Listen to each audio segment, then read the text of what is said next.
శాసనసభ్యుడు తన యొక్క వాగ్దాటితో చక్కగా ప్రజల హృదయాలను చూరగొంటున్నటువంటి శ్రీమాన్ పార్థసారథి సారు మాట్లాడవలసిందిగా విజ్ఞప్తి.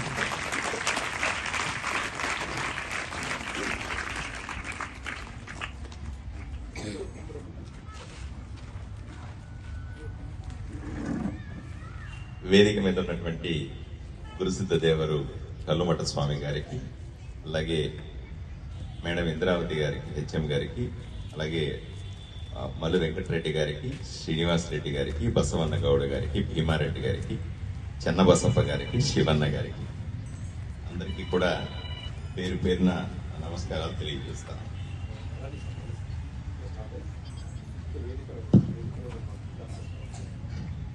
బాగున్నారు అందరూ? బాగా చదువుకుంటున్నారా? రాత్రంతా ఎగ్జామ్ కోసం బాగా చదివారా? బాగా రాస్తారా?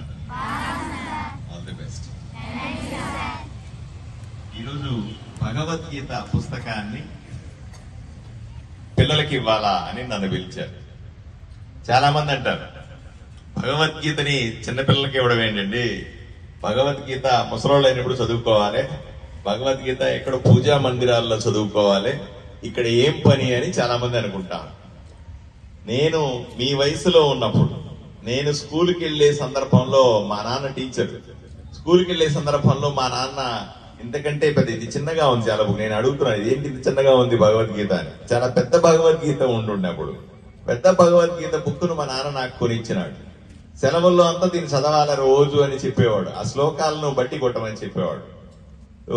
ఆ రకంగా భగవద్గీత చదవడం అలవాటే. నాకు కూడా ఈ అనుమానం ఉండే, ఎందుకు నేను చిన్నప్పటి నుంచి భగవద్గీత చదవడం ఏంటి, మా తాత భగవద్గీత చదువుతాడు, మా నాన్న భగవద్గీత చదువుతాడు, మా అమ్మ భగవద్గీత చదువుతుంది, నేను ఇంత చిన్నపిల్లని స్కూల్కి వెళ్ళేటప్పుడు భగవద్గీత చదవడం ఏంటి అని అనుమానం. నేను ఎప్పుడు మా అమ్మతో పోట్లాడుతా ఉంటుంది, ఈ బుక్ చదవండి, లేదురా నువ్వు చదివితే నీకు తెలుస్తుంది, చదివే కొద్దీ కూడా దాంట్లో ఉన్న విషయాలు నీకు అర్థమవుతాయని మా అమ్మ సర్ది చెప్తా ఉండేది. ఆ రకంగా నాకు భగవద్గీత చదవడం అలవాటయింది. ఎందుకు చదువుతున్నా అంటే మా అమ్మ చెప్పేది, ఆ భగవద్గీత బాగా చదివితే మంచి చదువు వస్తుందిరా నీకు, దేవుడు నిన్ను కరుణిస్తాడు, దేవుడు నిన్ను బాగా చూసుకుంటాడు, దేవుడు తన ఇవ్వాల్సింది నీకు ఇస్తాడు అని చెప్పేవాడు, చెప్పింది మా అమ్మ. ఆ రకంగా భగవద్గీతకి నా చదువుకు లింక్ పెట్టుకొని దేవుడు దయదలుస్తాడు అనే ఉద్దేశంతో భగవద్గీత చిన్నప్పుడు నాకు తెలియదు కదా అలా చదివేవాడిని. చదువుతా మొదటిసారి నాకు అర్థంగా అయ్యేది కాదు, ఏదో శ్లోకాలు చదువుతున్నాం బట్టి కొట్టడం ఏదో తెలుసుకోవడం, కానీ తర్వాత రోజుల్లో ఆ చదువుకున్న శ్లోకాలే, ఆ చదువుకున్నటువంటి భగవద్గీత నా జీవితంలో ఎంతగానో ఉపయోగపడింది. నేను సుమారుగా 5-7 తరగతుల్లో అక్కడ మొదలు పెట్టాను నా భగవద్గీత చదవడం. 10వ తరగతి వచ్చినప్పుడు మా అమ్మ చెప్పింది, 10వ తరగతి నువ్వు బాగా చదువురా, దేవుడు నీకు మంచి చేస్తాడు, నీకు మంచి మార్కులు వస్తాయి అంటే భగవద్గీత అన్ని పుస్తకాలతో పాటుగా అన్ని సబ్జెక్టులతో పాటుగా భగవద్గీత చదివేవాడిని. నాకు అప్పుడు డిస్టింక్షన్లు వచ్చినాయి, బాగా చదువుకునేవాడిని అప్పుడు, నేను బాగా డిస్టింక్షన్ వచ్చేది. తర్వాత నాకు డాక్టర్ ఉద్యోగం, నేను ఇప్పుడు మీ అందరికీ ఎమ్మెల్యే కానీ నేను ఒక డాక్టర్ని, డాక్టర్గా వచ్చే సందర్భం డాక్టర్ సీటు కావాలంటే భగవద్గీత చదవమని చెప్పాడు మా నాన్న. సరే ప్రాక్టీస్ చేసేటప్పుడు భగవద్గీత చదవమన్నాడు. ఎన్నో కష్టాలు వచ్చినాయి నాకు కూడా, కష్టాలు లేని మనిషి ఉంటాడా, ఎన్నో రకాల ఇబ్బందులు వచ్చినాయి. ఇబ్బందులు వచ్చినా ప్రతి ఒక్కసారి కూడా ఇట్లాంటి పెద్దలు, గౌరవనీయులు, మా పీఠాధిపతులు, ఎవరో పూజారులో ఎవరి దగ్గరికి వెళ్ళినా కూడా నువ్వు భగవద్గీత చదువు నాయనా, నీకు బాగా అర్థమవుతుంది కష్టాలంటే ఏమన్నట్టు.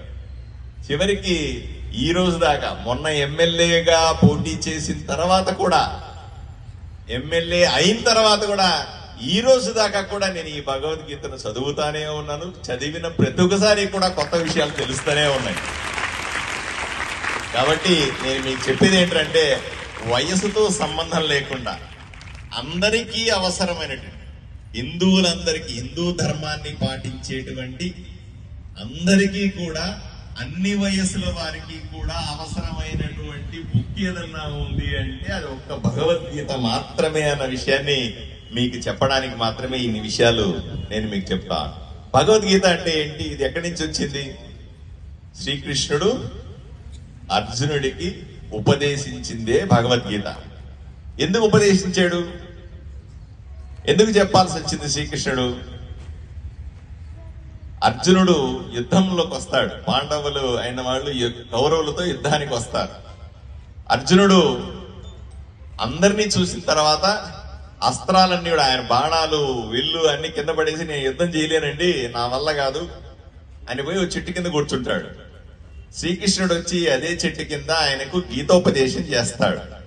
గీతోపదేశం చేసినప్పుడు చెప్తాడు, నువ్వు చెయ్యాల్సింది కొంతే ఉంది, మిగతా అంతా కూడా భగవంతుడు చేస్తాడు. అప్పట్లో భగవంతుడు అంటే ఆయనే కదా, అన్ని నేనే చేస్తాను, నువ్వేం భయపడకు, నువ్వు చెయ్యాల్సిన పని మాత్రమే చెయ్యి అని చెప్తాడు.